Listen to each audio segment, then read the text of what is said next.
So instructions for combating test anxiety आपके सामने हैं। Set your test kit the night before. आपने exam की जो एग्ज़ाम डे होगा उससे पहले जो नाइट होगी उस वक्त ही आपने अपनी टेस्ट किट सेट कर लेनी है। And it should carry all the materials which you are suppose to take to your exam room. और उस टेस्ट किट में वो सारा कुछ होना चाहिए जो कि आपने एग्ज़ाम रूम में लेके जाना है। ये मल्टीपल चीज़ें हैं। फॉर एग्जांपल आपकी आइडेंटिटी का ओरिजिनल प्रूफ यानी कि ओरिजिनल CNIC फॉर एग्जांपल वो आपने लेके जाना है। कॉपी, इवन कलर्ड कॉपी भी वहाँ पे नहीं चलेगी। नंबर 2 पे एडमिट कार्ड, नंबर 3 पे ट्रांसपेरेंट क्लिपबोर्ड, नंबर 4 पे 2 ब्लू बॉल पॉइंट पेन्स, इसके अलावा ट्रांसपेरेंट वाटर बॉटल और even wrist watch and chocolates भी आप साथ लेके जा सकते हैं। सो ये जितने भी मटेरियल्स आपने लेके जाने हैं एग्जाम रूम में, एक रात पहले ही इन सबको सेट कर लें। एक अपनी टेस्ट किट बना लें। मे बी एक बड़ा ट्रांसपेरेंट पाउच हो, उसके अंदर ये सब कुछ आप डाल दें। क्योंकि अगर एग्ज़ाम की मॉर्निंग टाइम पे घर से निकलने से पहले अगर आपको आपका एडमिट कार्ड या ओरिजिनल CNIC नहीं मिल रहा तो it would add lot of stress on your part और उससे ऑफ कोर्स आपकी एग्ज़ाम डे पे जो परफॉर्मेंस है वो अफेक्ट होने का खतरा होगा। दूसरे नंबर पे it's incredibly important to get an adequate sleep of 5 to 6 hours the night before the exam. बच्चे बहुत कॉमनली ये गलती करते हैं कि वो एडिक्वेट स्लीप लेके एग्ज़ाम में नहीं जाते, वो सारी रात जागते रहते हैं।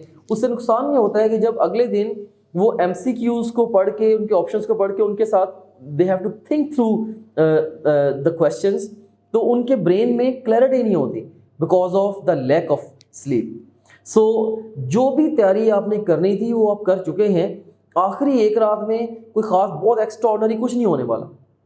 क्या याद रखें कि एग्ज़ाम से पहले आपका कमाल इस बात के अंदर है कि how well you anticipate the problems which you are going to face on the exam and prepare for those problems. And once you are in the exam, एक दफ़ा जब आप एग्ज़ाम में जाके बैठ गए हैं, अब आपका कमाल इस बात के अंदर है कि जैसी भी आपकी तैयारी है आपने उसके साथ मैक्सिमल स्कोर के लिए फ़ाइट करना है। सो अगर एग्ज़ाम में बैठ के आपने अपने नॉलेज के साथ मैक्सिमम स्कोर के लिए फ़ाइट करना है तो उसके लिए गुड ओवरनाइट स्लीप ये एब्सोल्युटली मैंडेटरी है। आपने लाजमी तौर पे नींद लेके जाना है। अगर स्ट्रेस या एंग्जाइटी की वजह से नींद नहीं भी आ रही, still I want you to lay down, आंखें बंद करें, दुरूद शरीफ पढ़ें, अपने आप को रिलैक्स करें और 6-7 घंटे की स्लीप कोशिश करके आप लाजमी लेके जाएँ। And then put on the comfortable clothes after bath on the morning on the day of exam. So आप कंफर्टेबल क्लोथ्स पहनेंगे ताकि कंफर्टेबल क्लोथ्स मैं उनको कहूँगा जो कि आपकी मूवमेंट्स को रेस्ट्रिक्ट नहीं करते, जिसके अंदर बड़े रिलैक्स बैठे हैं। एंड आप कंफर्टेबल क्लोथ्स पहन के एग्ज़ाम में जाएं ताकि आप आराम से एग्ज़ाम अटैम्प्ट कर सकें। और मैंने लिखा है कि आफ्टर बाथ, ताकि बाकी जो लोग हैं वहाँ पे मौजूद वो भी आराम से एग्ज़ाम अटैम्प्ट कर सकें। So comfortable clothes after bath. Bath भी रिकमेंडेड है, हॉट बाथ आप लेके जाएं, इससे भी आपके ऑफ कोर्स जो ब्रेन वर्किंग है वो इम्प्रूव होती है। And then take appropriate breakfast and a cup of tea और coffee before living your home on the day of exam. तो ये भी बहुत ही अहम है कि आपने नाश्ता करके जाना। अब बहुत सारे बच्चे क्या गलती करते हैं, वो नाश्ता नहीं करते, या बच्चे बहुत ही लाइट नाश्ता कर लेते हैं या बहुत हैवी नाश्ता कर लेते हैं। यहाँ पे मैंने वर्डिंग यूज़ की है अप्रोप्रिएट ब्रेकफास्ट, मुनासिब नाश्ता। अब नाश्ता नहीं करेंगे या कम करेंगे तो आपका जो ब्लड ग्लूकोज लेवल है ये डाउन होगा, ये ड्रॉप होगा, आपके ब्रेन की वर्किंग मुतासर होगी। अगर आप बड़ा हैवी ब्रेकफास्ट करेंगे, जैसे आपने से 2 पराठे खा लिए नाश्ते में, अब आपकी काफ़ी सारी जो ब्लड सप्लाई है वो गट की तरफ चली जाएगी और अगेन आपकी ब्रेन की ब्लड सप्लाई कॉम्प्रोमाइज़ होगी। और इससे क्या होगा, अगेन आपकी जो क्लैरिटी है थिंकिंग की वो रिड्यूस हो जाएगी, आपकी ब्रेन वर्किंग रिड्यूस हो जाएगी।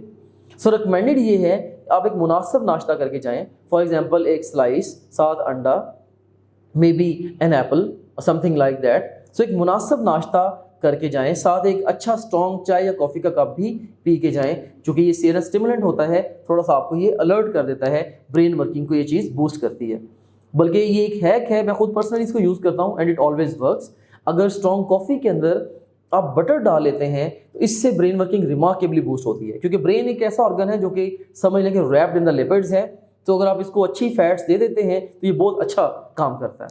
सो अगर आप कॉफ़ी में मलाई या बटर डाल लें तो इससे आपकी ब्रेन की परफॉर्मेंस काफ़ी बूस्ट हो जाती है। At least it works for me very well, I hope it will work for you as well. And फिर नेक्स्ट इंस्ट्रक्शन ये है, अगर आपने टेंशन से बचना है एग्जाम वाले दिन, then arrive at the test room early and be seated. जल्दी वहाँ पे जाएं और आराम से बैठ जाएं। अगर आप एन एग्ज़ाम के टाइम पे वहाँ पे पहुँचें, आपको अपनी सीट नहीं मिल रही, या आप उस वक्त एग्ज़ाम रूम में एंटर हों जब सब लोग एग्ज़ाम स्टार्ट कर चुके हैं, तो ठीक ठाक स्ट्रेस आपके पार्ट पे ऐड हो जाएगी। I don't want you to have this. And then stay away from others right before the test. अब एग्ज़ाम रूम में चले गए हैं, मे बी वहाँ पे अभी आप टू अर्ली पहुँच गए हैं, 1.5-2 घंटे पहले अगर आप वहाँ पे पहुँच गए हैं, तो वहाँ पे जाके बाद बच्चे मैंने देखा है कि वो दूसरों के साथ डिस्कशन शुरू कर देते हैं कि मेरी ऐसी तैयारी है, मैंने ये पढ़ा था, ये नहीं पढ़ा था। तो वो आपके साथ भी अपना शेयर करेगा कि मुझे ये आता है सारा, या ये चीज़ें नहीं आती। इससे क्या होगा, अल्टीमेटली आपकी स्ट्रेस ऐड होगी। सो जैसे भी है, स्ट्रेस जो है ये कंटेजियस प्रॉब्लम है। अगर आप किसी स्ट्रेस्ड बच्चे से जाके टॉक करेंगे जो कि परेशान है, उसको देख के भी आपको परेशानी होगी, और अगर आप कोई बच्चा बहुत डिलाइटेड है अपनी प्रिपरेशन के साथ, उसको देख के आपको और भी ज़्यादा परेशानी होगी। So in any case I would suggest you कि आप दूसरों से दूर रहें ताकि आप स्ट्रेस फ्री रहें। वहाँ पे जाके आराम से अपनी सीट पे बैठ जाएं और आप फोकस करें अपने एग्ज़ाम के ऊपर। And then don't expect to know everything on the day of exam. अल्हम्दुलिल्लाह मैंने बहुत सारे एग्ज़ाम्स दिए हैं, लाइक हंड्रेड्स ऑफ देम, और शायद आज तक कोई एक भी ऐसा एग्ज़ाम नहीं मैंने दिया जिसके लिए मैं कहूँ कि मुझे सब कुछ आता था, लेकिन इसके बावजूद बहुत एक्स्ट्रा ऑर्डनरी बहुत सारे एग्जाम्स में परफॉर्म भी किया। So don't expect from your self कि आपको सब कुछ आना पड़ेगा तो फिर ही आपका दाखिला हो सकता है, ऐसा नहीं है। So stay relaxed and then stay relaxed and confident during the exam. आप बस ये सोचें कि यार इम्तिहान अगर आसान है तो सबके लिए आसान है, मुश्किल है तो सबके लिए मुश्किल है। बस आपने बिल्कुल रिलैक्स होकर पूरे कॉन्फिडेंस के साथ एक एक क्वेश्चन को अटैम्प्ट करना।